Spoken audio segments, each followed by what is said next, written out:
the new high tech stuff, man.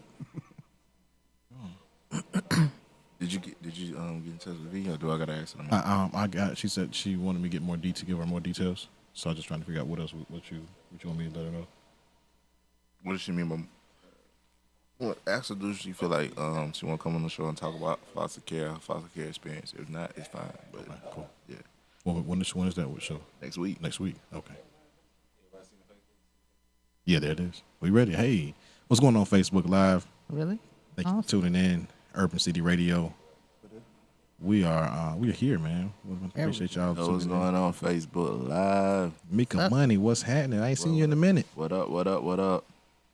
You're blessed in the house. Oh yeah, you sit right there. What's going on? What up? As you can already see, we got two special guests in the building today. Got a special guest host and a special guest. Yeah, special guest host. Yeah, you got a guest host. We've been good, man. How you been? Talking to me? No, I'm talking to Mika Money. Yeah, Mika said.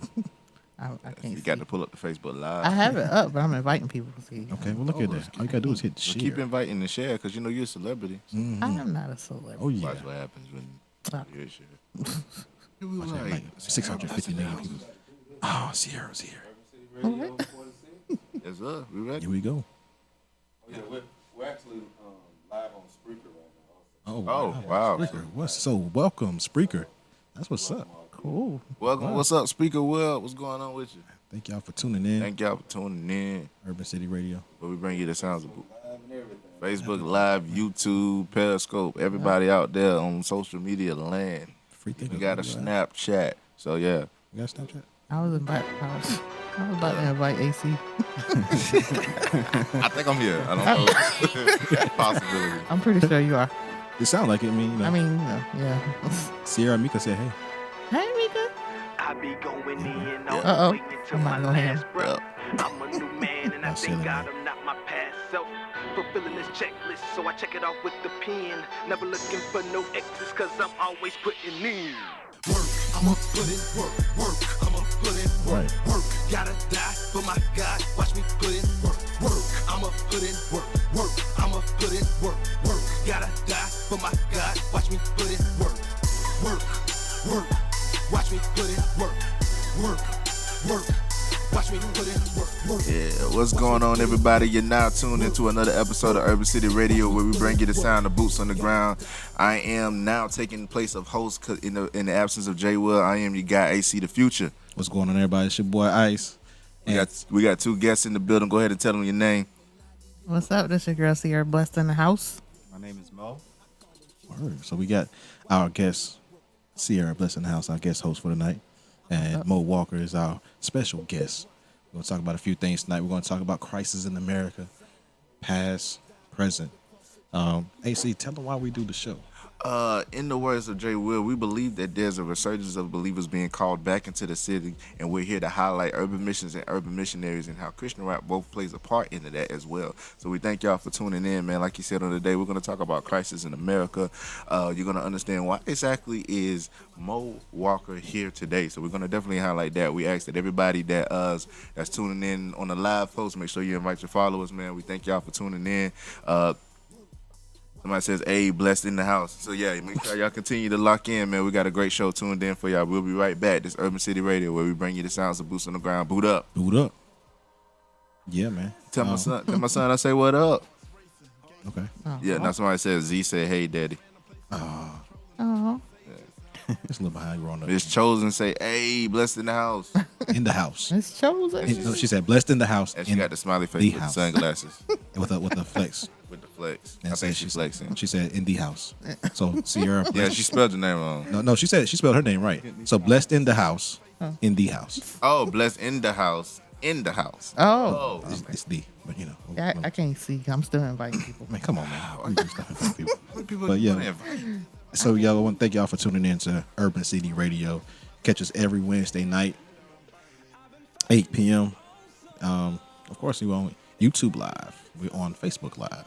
We're on the Freethinkers Radio app Live. We're now on a Spreaker. Thank you again for tuning in, Spreaker. Just catch us. You can catch us at any time. Yeah, and then go man. back and get the replay.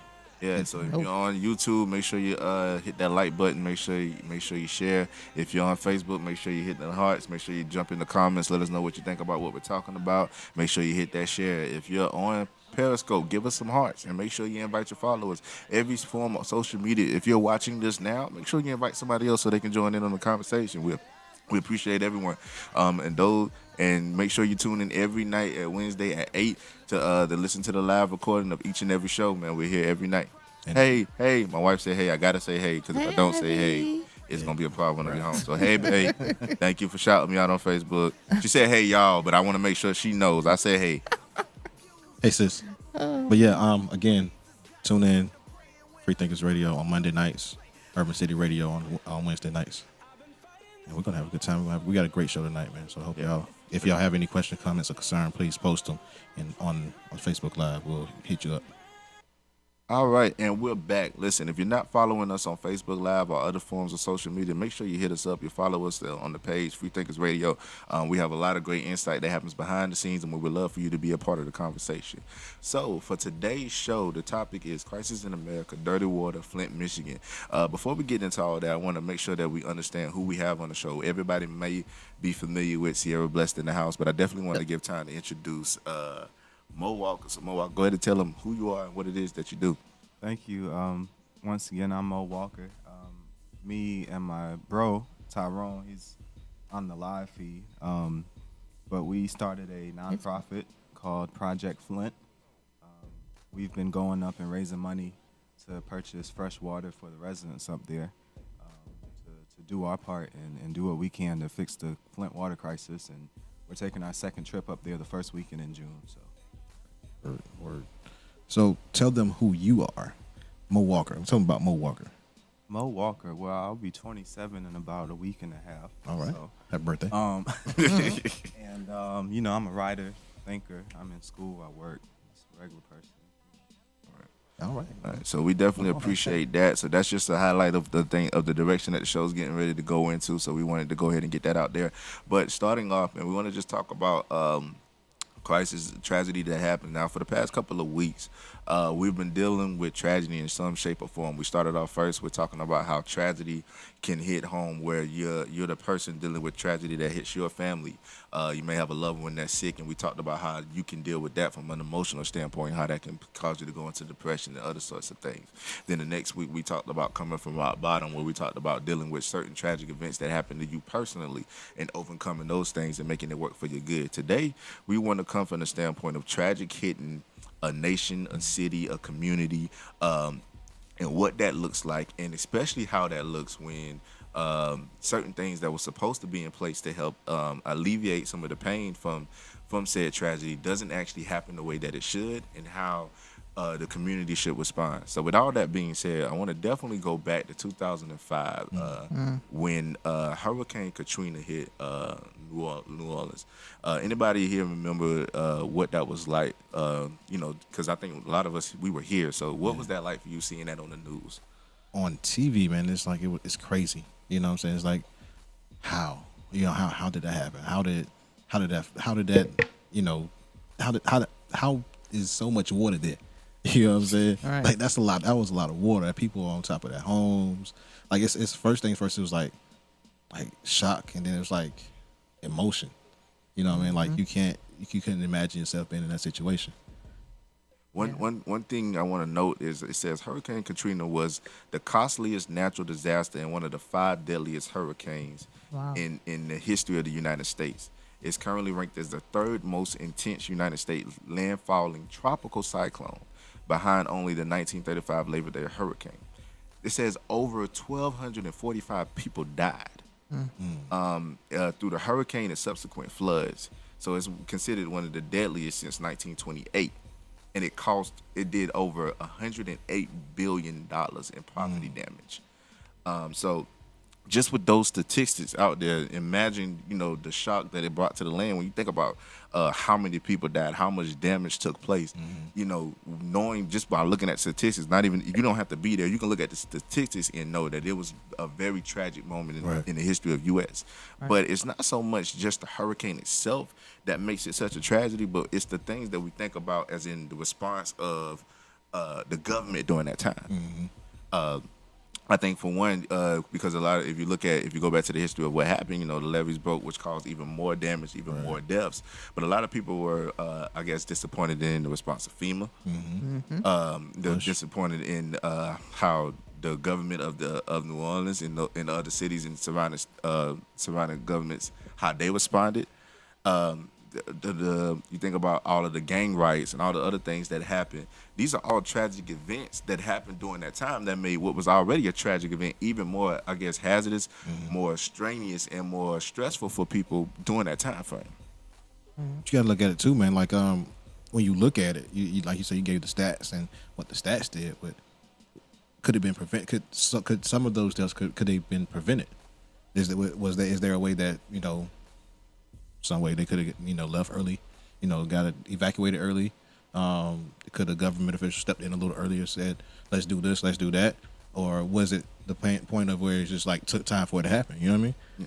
And that's the question that I have. Like, how much does proper government planning pay when it comes to responses to natural disasters and the safety of the officials of that state or the individuals that belong to that state? How important is it for the government to be properly prepared for these events?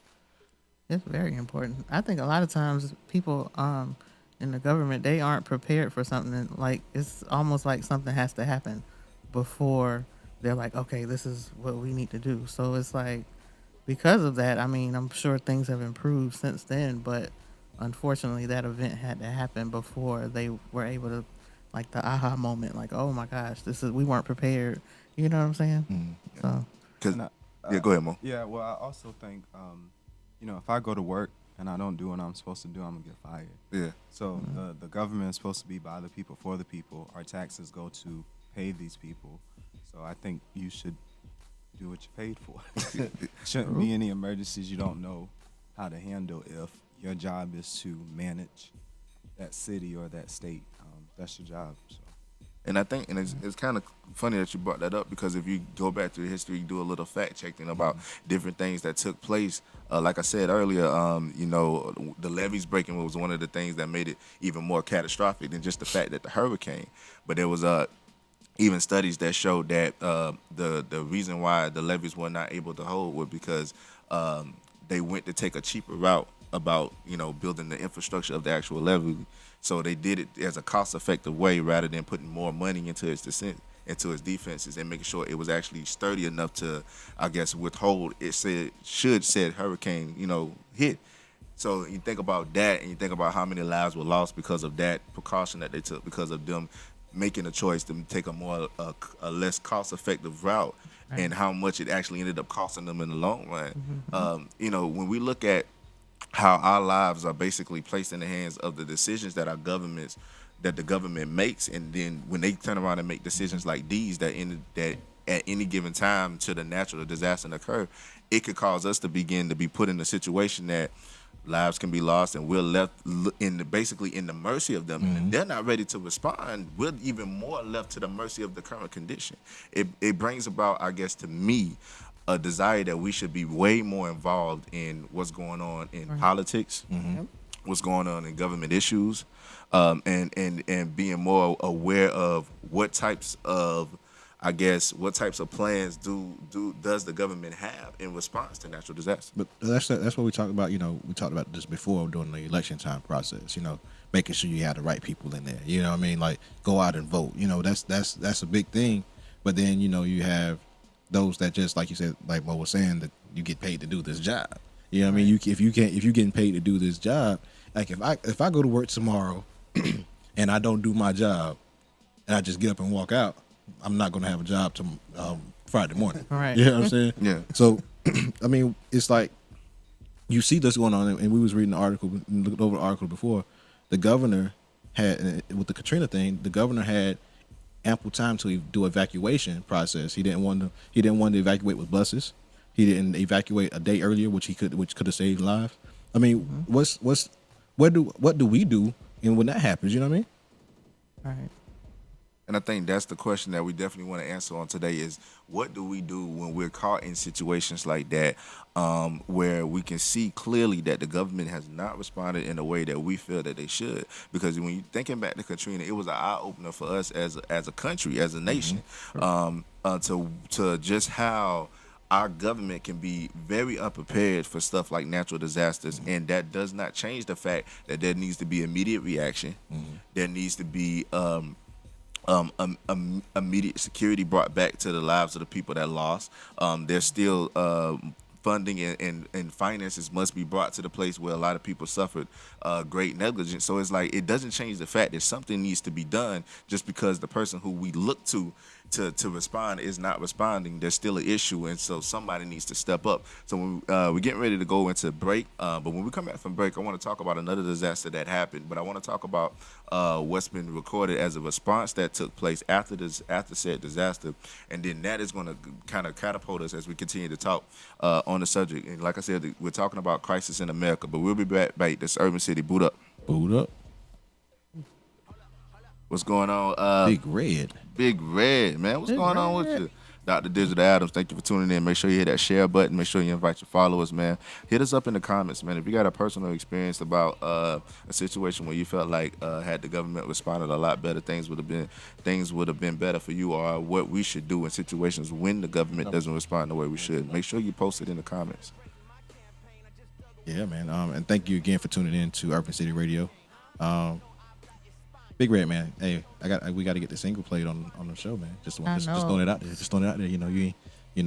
Just throwing it out there. You ain't got to email it to me. Just I'm so upset. I gotta wait till you got the end of the month. like you got to pre-order. I'm right up the street, man. I can come get it from you. But yeah, again, like AC was saying, if you have anything that you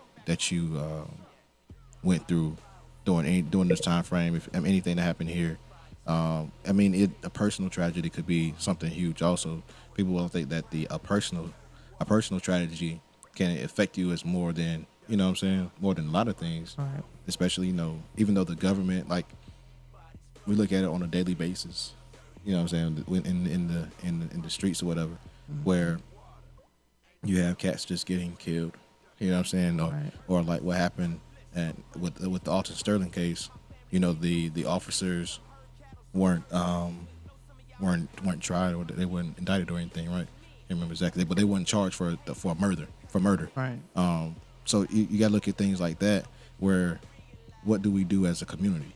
Yeah, and see that's the thing that we definitely want to highlight on the day, is the responses of the community in situations like that, because a lot of times we get so caught up on looking for government assistance, which is nothing wrong for that. Just like Mo Walker said earlier, you put your funds into the government, you should expect for them to have some type of response, but just to throw it out there, there's not always going to be the response that you necessarily think that you want or need, because there are certain things that we don't always understand, but we have to get more involved in politics, more involved in government issues, so we can have a greater understanding of what their response should look like versus what it actually is. So, before we can actually give a great opinion, we have to be learned and educated on issues like that. But also in the event that the government itself is not responding, there is and should always be a community effort that takes place in situations like that, because those are the big things that make key moments in situations like that. Is how is the community responding to this community crisis? You think about things like Alton Sterling. You think about things like Emmanuel 9. You think about all of these great tragedies that's happened. You see where the government responded in a way, but you also see where communities responded, and you see how it affected the community and how the community responded to what took place. And so that's the things that we definitely want to deal with on the day.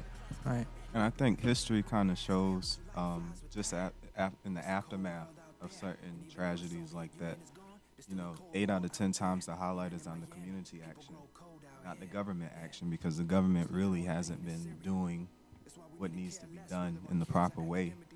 So the community has to step up, and time again, we showed that the community response is most likely going to be more beneficial and quicker than the government response. Yep. And I think that's where we have to get back to that place of knowing that it is pivotal for us to be involved in the community, which is the whole reason why we do the show in the first place, to highlight urban mission and urban missionaries. In other words, get involved in what's going on in your city. Don't wait for somebody else to come and do the rescuing when you have the ability and the assets to do it yourself. Pair up with someone else. So we're getting ready to jump back into the next segment. All right, welcome back to Urban City Radio.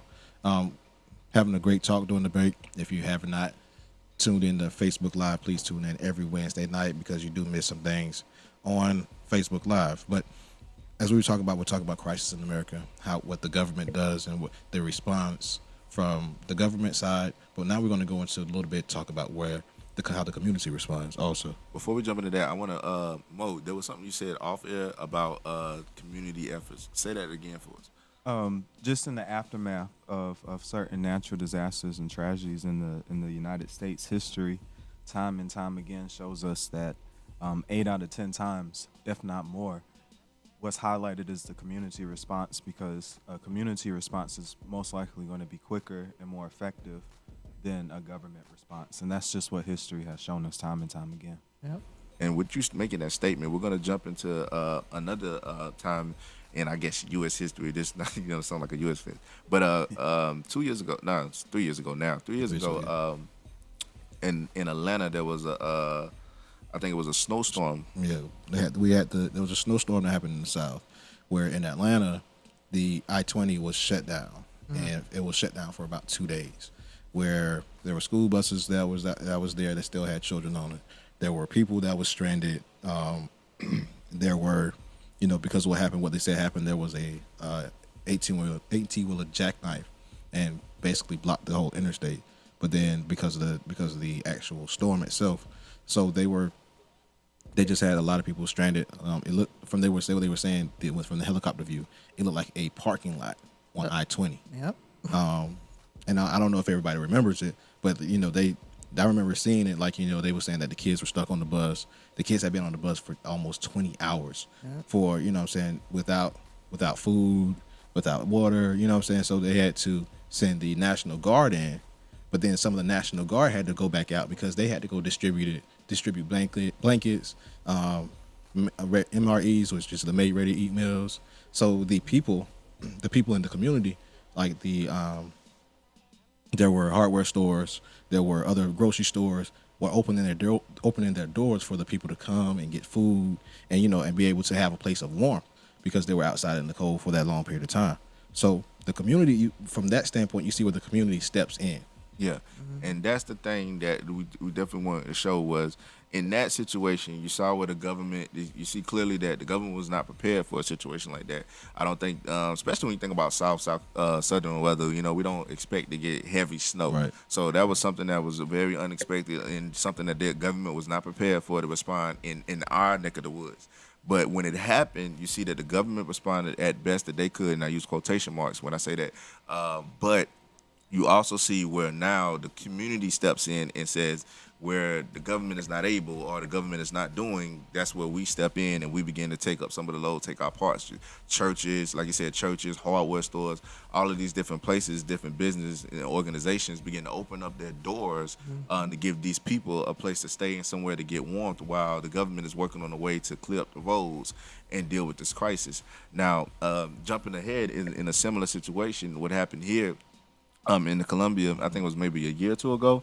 It'll be 2 years in October this year. 2 years ago. We talk about it a lot during the show, but what they call the 1,000-year flood, which of course we know Columbia was not prepared for. Right. We didn't expect it. We knew that there was flooding rains coming, but we never expected the amount of flooding that we got. And so you had several people without homes. You had a lot of people that lost everything and had to start all over. Now, one thing I want to mention, though, is that you saw, what I did like is that schools were shut down and opened up as shelters.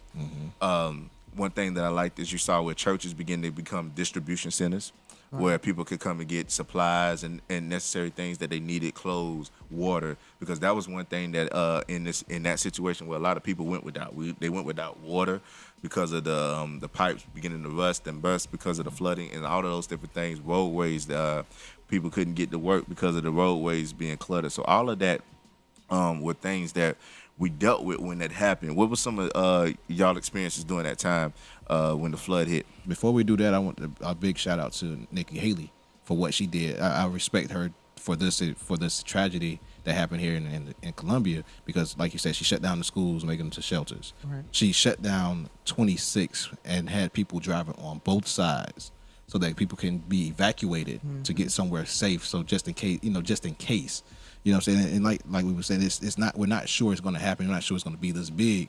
But when it is this big, like, I was saying earlier, I was on this side of the bridge where I was looking at Broad River, and the flooding, it looked like it was just raining outside. And then on the other side of Broad River, closer to St. Andrews, it's like people have lost everything. Right. You know what I'm saying? So the biggest thing is just like you said, the community, man. The people just coming together, nonprofits coming together. People just saying, hey, let's do this because we need to get. You see the love for each other. You know what I'm saying? There wasn't nothing about race. It wasn't nothing about who did this, who did that. No, it just was like about just showing love for each other. Yeah. And I think it takes situations like that for everyone to realize we're all humans. And no matter what you look like, who you are, how much money you have, that doesn't matter when a flood comes, because your house can be gone like the person completely opposite from you can. So I think in those moments, I think that's when we become human and realize we're not as big and bad as we are. We're still subject to higher power and nature and things like that. So it was interesting how almost immediately people in South Carolina started working together and helping other people out, literally like the next day after the flood. So community response. I remember during the flood, I was home. They let us go home early. And I was just on Facebook because where I live in an area we weren't affected at all.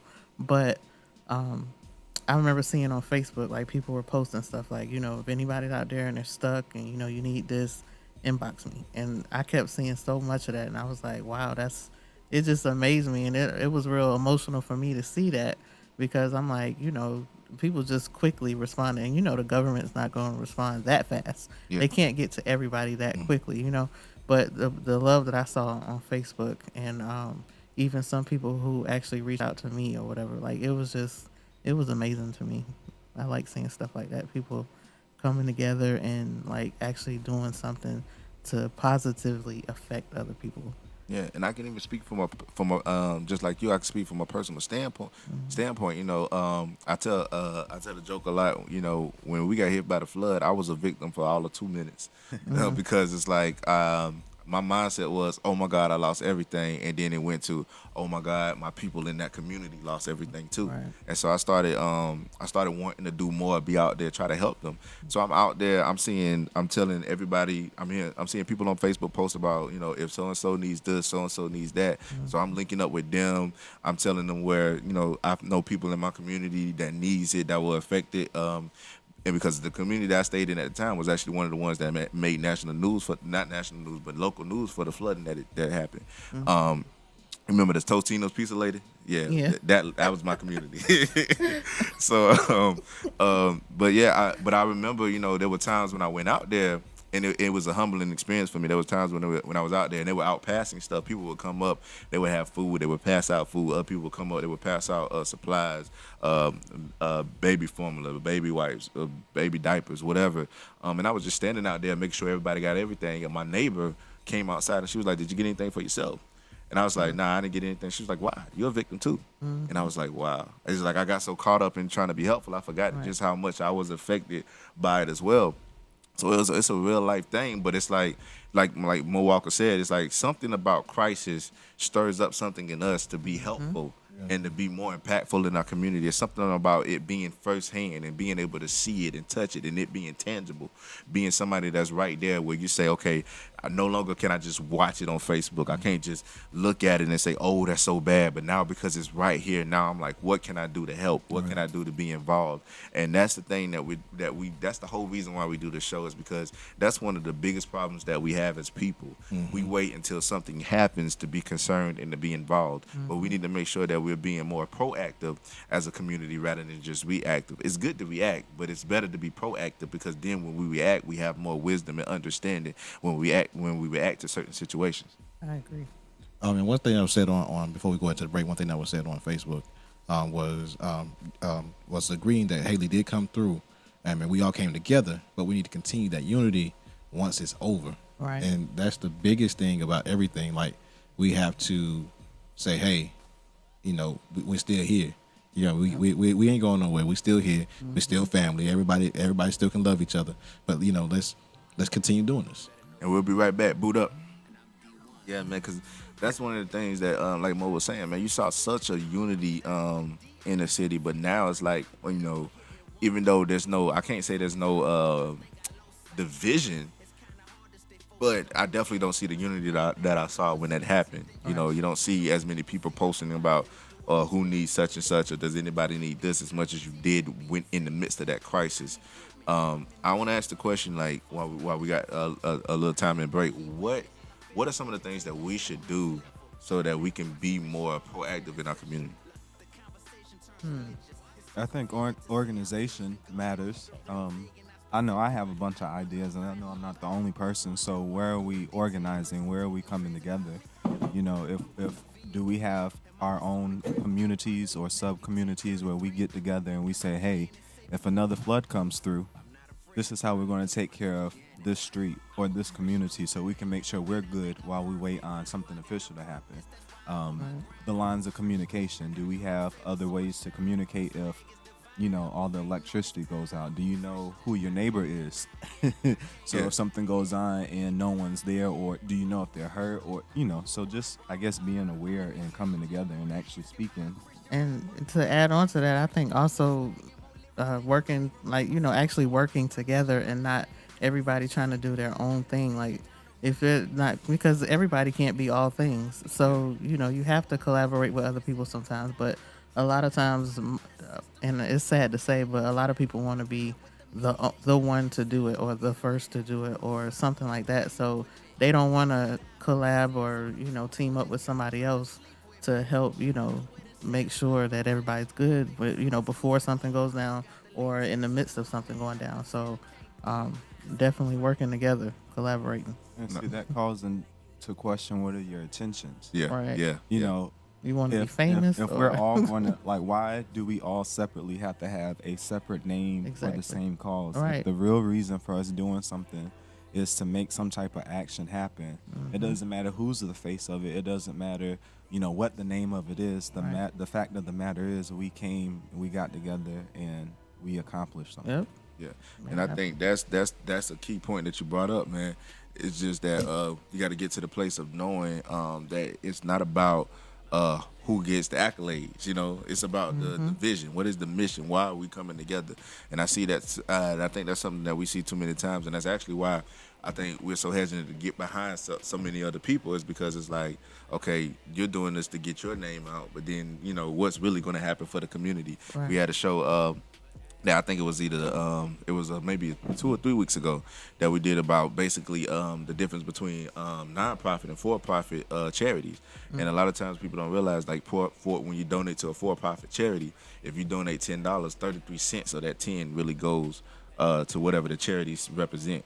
And so a lot of times stuff like that gives people the hesitance of saying that I really want to be a part of what you're doing, because if I can't validate, that what you're doing is of the right motive, the right intention, then why would I be a part of that? So that's all of that comes with communication, being more involved, not just being connected when crisis, but connected before crisis. Right. Like you say, know your neighbor. Don't just see him and speak, but take time to talk to him, have a conversation, so you can know who's in your neighborhood and know who you can trust. So when things happen, you have a plan of action. That's it. So we're getting ready to go back into our next segment. And we're going to talk a little bit more about Project Flint. Yeah. Welcome And back. Well, go ahead, I man. mean, either way. Yeah, it don't matter. Welcome back to Urban City Radio, man. Without Jay, man, we all over the place. But yo, Mo Walker, you told him earlier what it is that you're here for, man. You mentioned Project Flint. Go ahead and explain to them what Project Flint is. Okay. Well, Project Flint is a name that we came up with for an initiative we're doing back in March. Well, I'll start from the beginning. When this Flint water crisis was going on, I was looking a little confused as to why, as third world country, situations going on 11, 12 hours away from where I'm at. Yeah. And then it was just heavy on my heart, and I kept saying to myself, I'm going to do a water drive. I'm going to do a water drive. But it just wasn't the right time. Things wasn't moving into place. And then I only told one person. I told my bro, I'm like, we're going to do a water drive. We do a water drive. He's like, okay. When we going to do it? I don't know. Till one day I just posted, hey, we going to Flint in March, whatever the date was. And then we just got the ball rolling. Basically, we just started posting about it, started raising money, and we was able to raise about $1,200 our first trip. We purchased about 150 cases of water. We serviced 32 apartments. We donated to 2 churches and the estate's water distribution site. So basically, I'm just trying to do my part. You know what I mean? Like we've been talking, government response might not be the quickest, or it might not be the best response that we may think. The Flint water crisis, if I'm correct, is 3 years and 15 or 16 days today, officially. So are we going to keep waiting another year or 2 years or 5 years for the government to step in and do stuff? And actually being up there and seeing it firsthand, I realized that this wasn't just going to be a one-time trip. Yeah. This is actually something that will be an initiative. And my purpose is to continue raising money and raising awareness until that crisis is eradicated. Speaking of, I didn't mean to cut you off, but just throw this out there real quick, then we jump back into him. Speaking of raising awareness, just in case anybody is not aware of exactly what's taking place in Flint, Michigan right now, they're saying that the area of Flint, Michigan is basically, they have a tainted water source. And basically what happened is about 3 or so years ago, the government decided to switch water companies, switch from Detroit water to using actual Flint River water. And the water was actually untreated for several years, I think over 30 years, without any type of treatment for sanitation. And so now they're trying to, sanitize the water, but the water has been brought up with high traces of lead. They've had recent accounts where the number of children that have been, treated, found with lead in their system has doubled since they've made that decision. You've had several homes that brought jugs of water with discoloration to city council meetings. And so this is the types of things that have been happening over the last 3 years in Flint, Michigan. But going back into Mo, go ahead with your question, Ice. Well, that was just going to basically ask, explain what's going on in Flint, what you just did. But there's so much more than the water situation. People are in the process of probably losing their homes because of the fact that if they don't pay their water bill. Right. You know what I'm saying? Like there was an article that saying over 8,000 people could lose their homes, their liens to their homes because of the fact they won't pay their water bill. And I'm sitting there like, okay, I can't use the water. Right. Why pay for it? I can't drink the water because I even they were saying before because if y'all don't know, on Freethinkers Radio, I always say something about the Flint, Michigan. They still do not have water, and they still do not have water to this day. So we have someone that's helping to get water to them. These people can't really bathe in this water. They can't drink the water because it's so much lead that if they bathe in it, can soak into their skin. So it's like, why would I pay for that? Right. And why are you threatening me pretty much because of the fact I'm not paying the water bill that I can't use? And I think the thing that I definitely want to highlight is the fact that this is a situation that's happening to a community that was placed upon them by the decisions of the government that runs the community because of the decision that the government made to take a more cost-effective route as far as plumbing, sewer, and water usage. And now we're seeing where the city has suffered for the past 3 years, and they're just getting to the place where I think they finally have the funding to actually fix the issue, but they're still saying it could take up to 3 years. Yeah, that's crazy. So that's crazy. You're talking about 6 years with a possible timeline of 6 years of non-sanitary water, if that's the correct way to put it, of having to live because of a decision of a government. And this is the reason why I keep saying this, but this is the reason why shows like this are important, because it's highlighting community efforts in times like these. What Mo Walker is doing with the water drive going up there, it may seem trivial at first because of a but we know that the word says, despise not the day of small beginnings. Right. Just because it seems trivial now, when you think about the numbers of people that were impacted by the situation versus the impact he may have when he first starts out. If more people get involved in helping the community effort to get where it needs to go, you can make a bigger impact because it's necessary. These people have been living there 3 years without the water that they need, without the resources that they need. And here's someone who's saying, hey, I want to start something to help these people get the resources that they have been having to go without for so long. And let me say something important, because you mentioned the funding has been released from the federal government to Flint. But as you said, it's going to take several years because they have to basically take up all of the pipes in Flint, Michigan, and replace them. So that's not an overnight job. Yeah. But agencies such as the Red Cross, the National Guard, they're pulling out because those federal funds are released now. So basically, in these big agency eyes, is situation taken care of. The government has paid. We can go, but the people still need that financial support for that water. I shared a post today from a community organizer in Flint, and basically, she has a filter on her shower. She even has something that they kind of made themselves, and even today, 3 years later, it still stings when she's in the shower. It still smells like sulfur in the shower because of all the chemicals and everything. And then the fact that it took so long for it to be told to everyone what was going on, even though they had scientific findings before they even made the switch.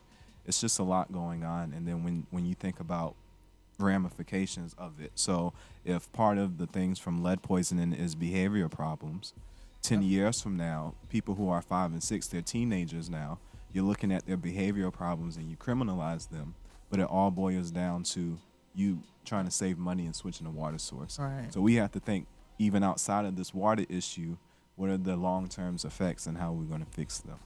And that is why we have to be so critical about being involved in government issues, being involved in the government policies, being involved in community efforts, being involved in what's going on in surrounding cities. Like Mo said earlier, and it was actually very key that he said it, we have a third world issue going on 11 hours away from me.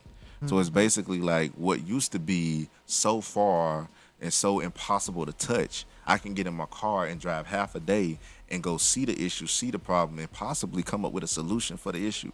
Be involved, be interactive. So many times we can plan vacations to drive so far, but how about plan a trip to drive so far to be impactful, to be encouraging, uplifting, to be a difference. These are things that don't always come to our minds because, like I said, for us, we've always seen it to where it's so far, but now it's so close to home and it's so relevant today.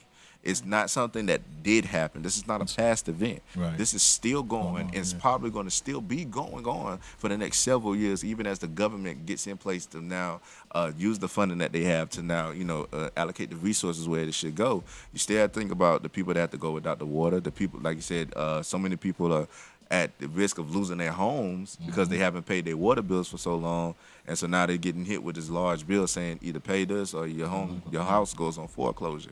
Like this is a very depressed state for people to be living in. It is not easy to deal with that mindset, and then going on to what Mo said about the possible ramifications of what happens after the fact. Lead-based water, and the effects of lead deals with behavioral issues. It deals with what happens with matters of the heart and all of those things. We had a show about that. So just look back to all of our shows and think about what people can deal with mentally, physically, and emotionally from being in a situation like this, and ask yourself, is there something that I can do to be a part of the solution to this problem, or do I want to just continue to sit back and act as if nothing serious is going on 11 hours from where I live right now? Sierra, you was telling us something before we actually started the show. A story. Could you share that story with us again? Of the lady with the Yeah. I was reading it. I think it was on CNN when I pulled up the article again. But there was a lady who, before the Flint crisis came to light or whatever, she was pregnant with twins, and When I was reading the article, it said her doctors ended up telling her she miscarried. She miscarried the pregnancy. It was then that she found out she was having twins, and they said the other child was surviving. Well, I think it was her second trimester. She ended up losing that child. So it wasn't until this situation about Flint came to light, and she was saying that it was because of the water, because she was reading something where they were saying pregnant women and people that were over like a certain age, like 50 or 55 or something like that, for them not to drink the water. And of course, during her pregnancy, she had been using and drinking that water. So, but of course, she has no way to prove it. So she was unable to get help. She was unable to get any type of recompense for that or anything because she didn't have a way to prove it. But she knows that that was the issue that kind of caused her to miscarry. And so, I was reading it. I was like, that's sad because, like, what do you do in a situation like that? I know there's no amount of money or anything that's going to bring those back because she was carrying twins. There's no amount of money that's going to bring the kids back. But like, how does the government respond to that situation? Yeah. You're right. Well, we'll be back, Urban City Radio. Yeah. Somebody just posted in the comments said there's something crazy in North Carolina talking about pig droppings in the water. What? Yeah. And see, this is the thing I'm talking about. So we look at stuff like this is stuff that we're used to seeing.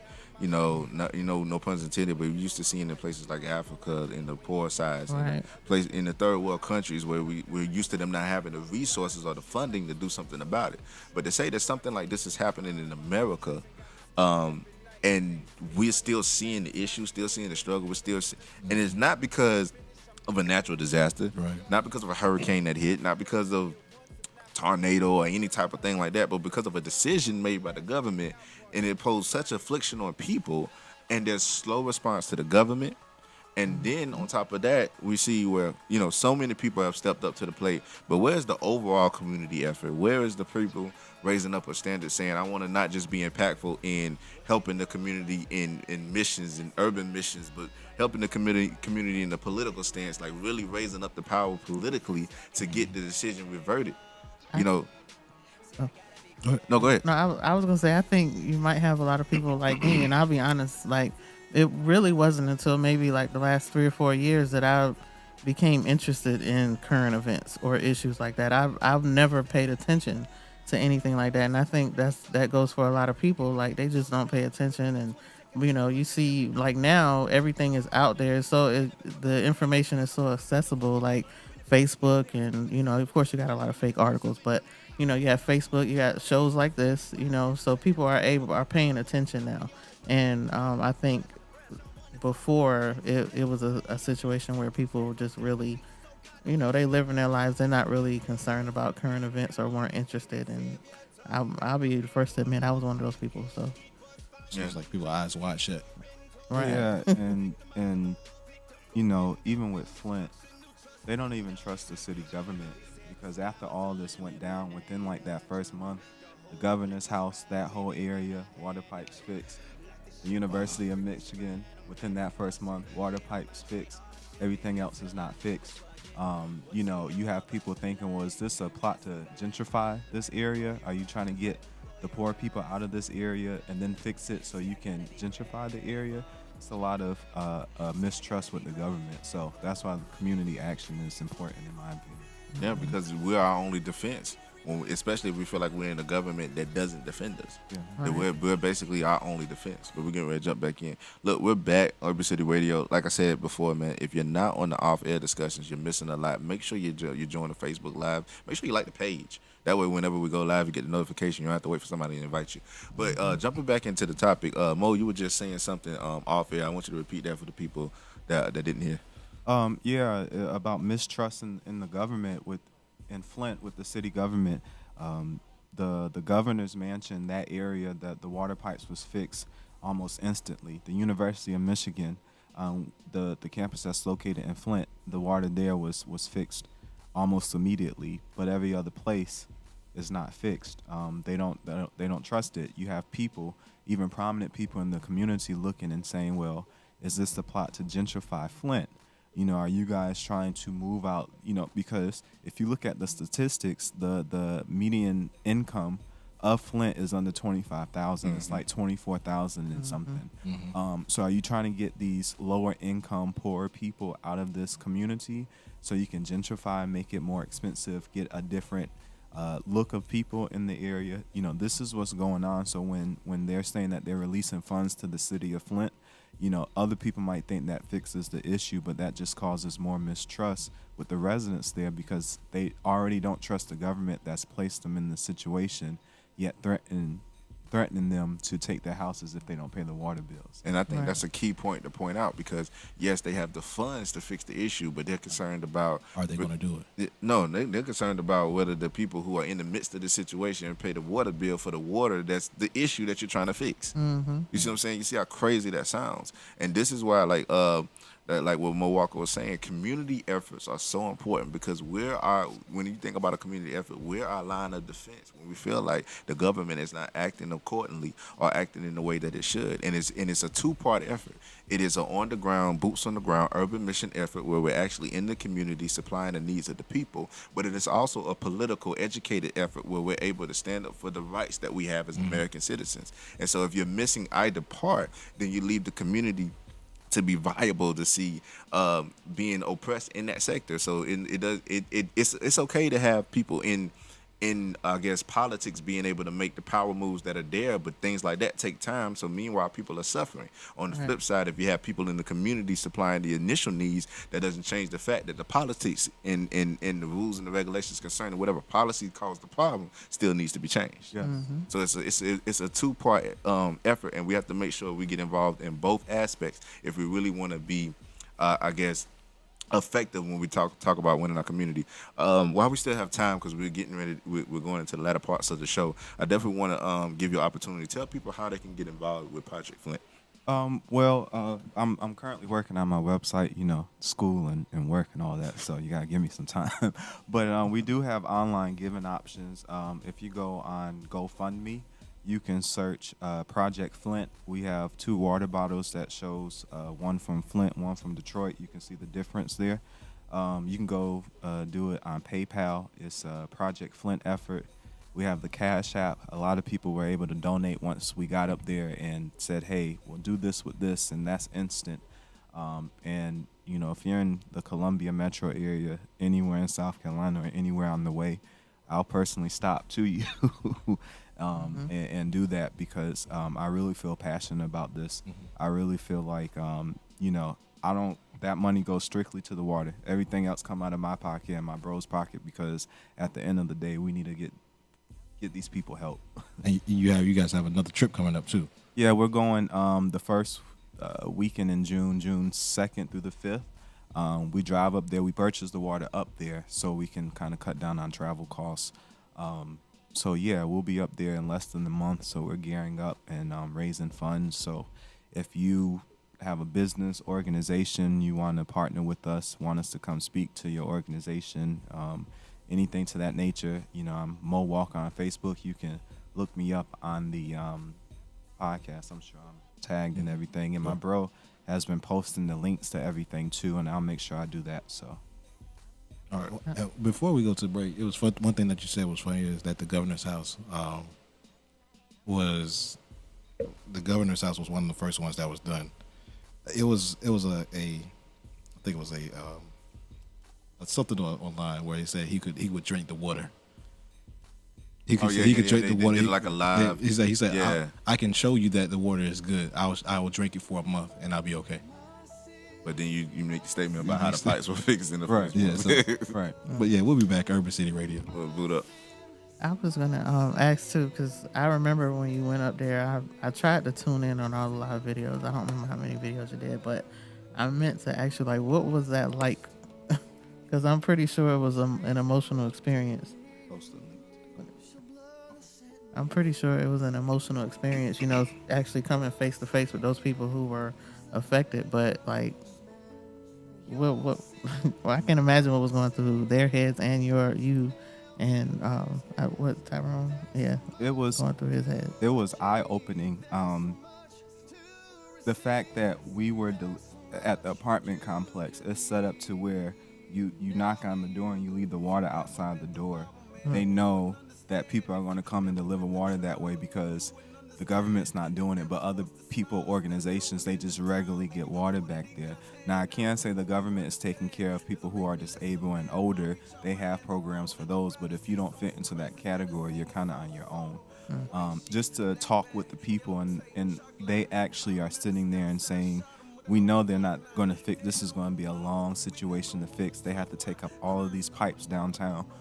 We barely have the money for that now. The roads are horrible. Y'all think South Carolina roads are bad. The roads in Flint are bad. You know what I mean? And that's where the auto industry was really big at. So for it to be a booming city and that dwindle down and it's almost impoverished there, it was an eye-opening experience. And it just kind of fired my passion up to keep working.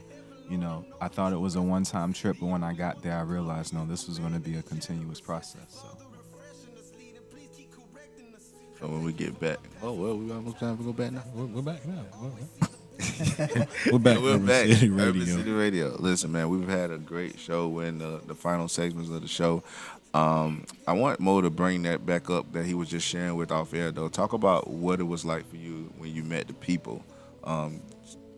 Well, yeah, like I said, it was eye opening, and when we went to the apartment complex, at least they're used to people we just knock on the door, leave the water out there, because they know that that's their only source of water. They know that people from around the community, from other states, are coming just to deliver them water. It wasn't even like a surprise to them. When you think about it, it's been going on for 3 years, so this is just their life. It was eye opening. And it just made me realize that people are going to get sick of me posting about it, talking about it, and I will continue to do it until every person knows about it. It's fixed. Because a lot of people don't know about it. You'll be surprised about how many people are still in the blind about it because out of sight, out of mind. Yeah. It's been 3 years. You would think in the United States it would be fixed by now. So I'm going to keep telling people. And I think that's the key. And I'm glad that we know that there's somebody like you that's taking up that burden 11 hours away, you know, knowing that even though it's not, you know, right out your doorstep, still in some way, shape, form, it's touchable, it's reachable. And you said, because I know it's reachable, I've taken up that passion to do that. In the last segments of the show, we definitely want to make sure we submit that information. So go ahead and tell the people again how they can get a part of what you're doing. Okay, yeah, you can donate online on GoFundMe. You can search Project Flint. You'll see 2 water bottles, one of Detroit, which is clear, and then you'll see Flint is brown. You can donate via PayPal, Project Flint Effort. You can search us there. You can find me on Facebook. It's Mo Walker. You can follow my brother. His name is Tyrone Howard on Facebook. We always are posting about how you can give and the links and everything. And like I said, if we need to come meet you in a public place, if we need to come to your house, we'll meet you to get that donation. That's how passionate we are about, raising these funds. Yeah. And it would not be due diligence of us to not give our special guest host, ghost. Wow, let me stop talking. But it's giving our special guest host an opportunity to tell everybody what she has going on, because you got something big coming up, right? Yeah. Wow, she sounds so excited. I am. I'm super excited. The ladies of the South Carolina Christian Hip Hop Female Cypher are actually going to be performing at Family Fest this year. I'm super, super excited about that. I'm just grateful and to be a part of it. And it's going to be Sunday, May 28th at Finley Park. I'm not sure how many years they've been doing it. I know it's been a while. They've been doing it for a while. I've been going for the last 3 years. Well, except last year. I didn't get to attend last year, but I've been going for like the last 3 or 4 years. And I think this year headlining is Vashawn Mitchell and Anita Wilson. I think Keith Wonderboy Johnson is also there, and there's some other artists who are going to be there as well. But yeah, super excited about that. Still working on album. Through the Valley is actually pretty much finished, wrapping up, and that'll be coming out soon. Right. Well, listen, man, we appreciate everybody that's out there on social media, everybody that's listening on the app right now, everybody that's listening on Spreaker. We appreciate all of y'all for tuning in. We pray that this show has inspired you to get a part of something in the community. If not Flint, somewhere. Be a part, get involved, get to know, get educated. This is Urban City Radio, where we bring you the sounds of boots to the ground. Boot up. Boot up. Boot up. What up? I just want to say. Hey, shouts out again to those on Facebook Live. We appreciate you tuning in. Oh. Again, if you can, donate to a Project Flint, GoFundMe, PayPal, and then also check out our sister, Sierra Bless in the house at the Family Fest in Finley Park. Hey, mommy. So, yeah, man, appreciate y'all for being a part of the show. Thank y'all. Good night, Facebook. Deuces. Deuces. Did you just say hey to your mama? Hey, mommy. Yeah, okay.